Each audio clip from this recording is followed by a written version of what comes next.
The PGA Tour is finally back, guys. It starts off in Maui with the Sentry Tournament of Champions. We picked 12 outright winners last year. We had 18 the year before that.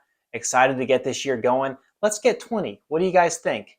As always, for the preview, we're going to break down the course, so the Kapalua Plantation course. We're going to break down the key metrics for this course and for this tournament. And we're also going to look at some players to target, as well as give you guys one free pick for the outright winner.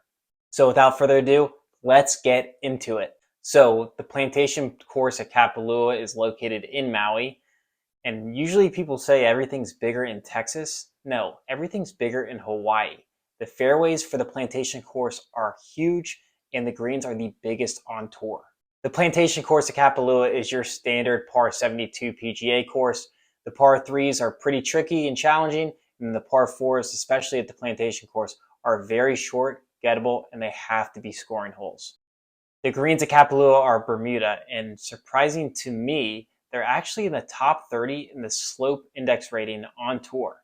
So the 3-putt percentage actually goes up, not only because of the large greens, but also because of the slope. Because of the wide fairways, the unusually wide fairways, I should say, at Kapalua, there's no need to look at driving accuracy. Omit that completely from either your handicapping process or players that you're targeting.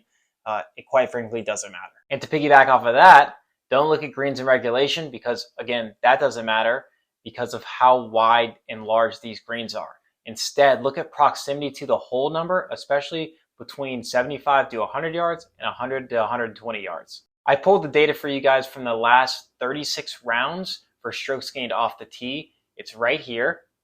Let you guys scan this real quick.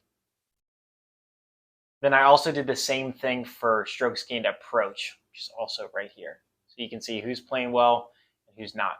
Another interesting tidbit I found when doing my research is that a first-year player has not won here since the mid-'80s, although a lot of second-time players have won here. So it doesn't seem like a beginner usually wins on this track. It usually takes 3 to 4 rounds to get acclimated. I do think that's going to be different this year just because a lot of the guys that won this year or a lot of the guys that are playing here for the first time are going to be, quite frankly, superstars. You're talking about Cam Young, talking about Tom Kim, Will Zalatoris.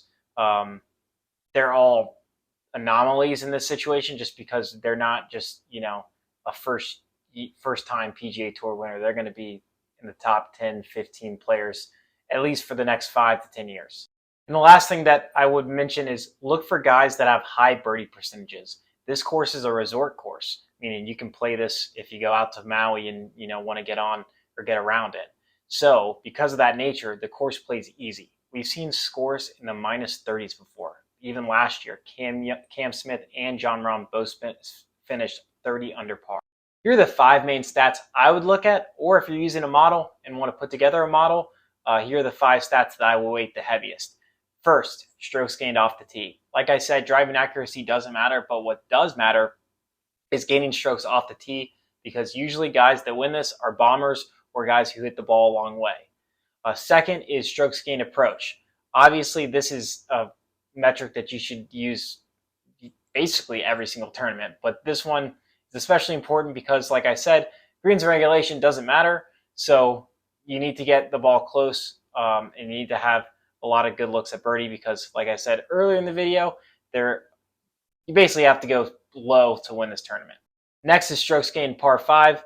We've sometimes seen these par 5s yield birdies 40% of the time, which is unheard of on tour. So you have got to gain strokes on the field in these par 5s to win this. This one might surprise you, but our 4th metric that we're looking at is strokes gained around the green.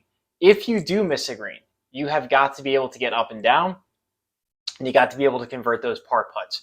Making a bogey is like losing 2 strokes to the field during this tournament, so you can't afford to do anything that's unnecessary or going to put you behind the 8 ball. And the last stat is birdies or better gained. I know I sound like a broken record, but you have got to take advantage of the scoring holes, those par 5s and those short par 4s, or else you're going to get lapped and you're ultimately not going to finish high and not going to win.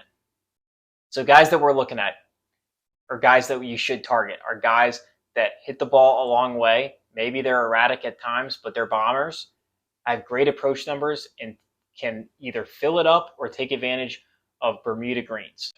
And for our free play, we're targeting a player that does just that. He's very erratic off the tee at times, but he hits it a long way, gets up and down, and has great approach numbers. More importantly, he can really roll it on Bermuda. After all, his nickname is Bermuda Burns. That's right, we're going with Sam Burns at 28-1 to win the tournament, Sentry Champions. If you want our full card, head to our website. It's available there.